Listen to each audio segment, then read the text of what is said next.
Everyday carry items are a reflection of the individual. You can usually see traces of what they do for a living, what they believe, little snippets of private thoughts, and how they perceive the world. While cleaning out a few boxes, I stumbled on a collection of items. In addition to a wallet that contained old family photos and receipts from 1989, I realized these were the items I remember my dad carrying with him on a nearly daily basis when I was a kid. I remember some of these items clearly because I'd get in trouble for taking them for my own childish version of making a spy kit.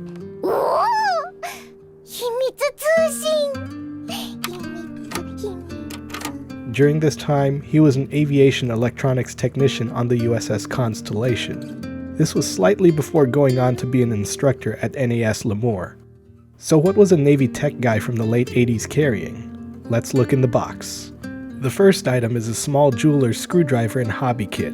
There are different attachment heads and is still made today. These are made in the USA. Not sure about the version they sell today though. Considering he worked with a lot of small electronic parts while on the job and tinkered with computers as a hobby at home, this item definitely was used quite a bit.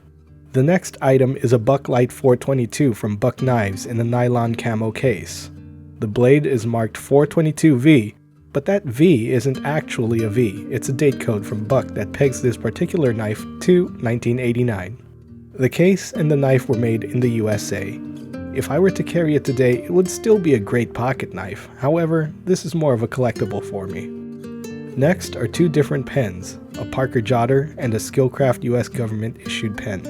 Along with the pens is a cross mechanical pencil with some really thick lead. My dad always liked carrying Parker pens tucked into his checkbook, and the cheap government-issued pens that have remained the same since the 60s are definitely his choice for a go-to-work pen. This much maligned, much abused instrument is really a miracle of modern technology. I know he used to draw out a lot of electronic wiring diagrams back in the day. Who knows how much lead he went through with this pencil. All three writing instruments are made in the USA as well. Made in America.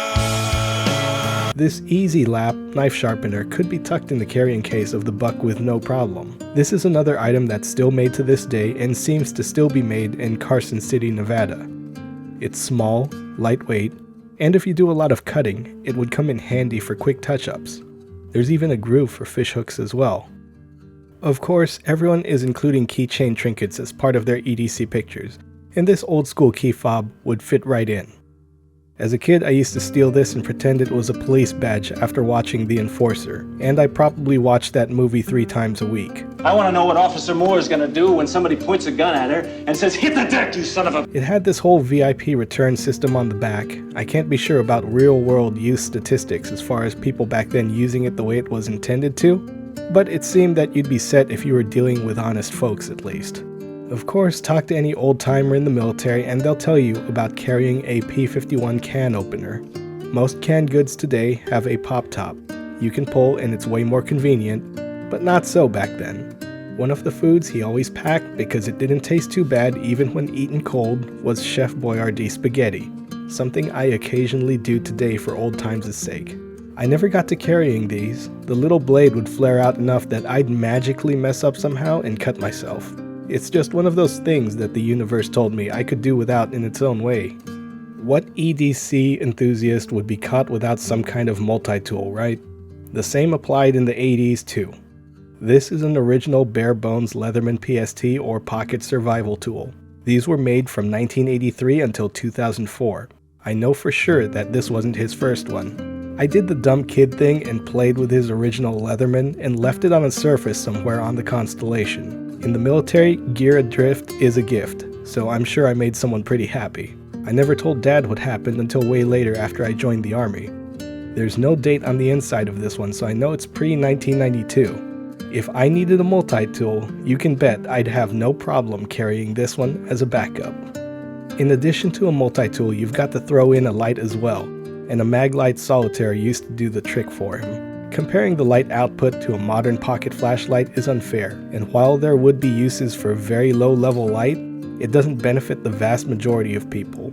He probably used one while getting a look at things up close and in a space where a larger mag light wouldn't fit, and any light would be better than no light. So we've looked at this old school setup and found that the basics as far as EDC item types are there. There's a knife, multi-tool, small specialized tools, key accessories, and the light. These items are pretty old school compared to what we've got available today. One day, what we've got in our pockets might be overshadowed with what's coming down the pipeline. I think one of the biggest takeaways we can see from this gear layout is that while we might have a ideal top 10 wish list for the current year, we're probably going to keep buying the little trinkets and the little doodads all the way until we die. There's always going to be something new and shiny on the horizon, and I think that's really part of the fun of this community. There's a point where you just have to stop taking it so seriously. Have fun with it, and make sure that no matter what you do, make sure that it's worth passing on to your children too. So until the next video, be good, stay safe, and have a good one.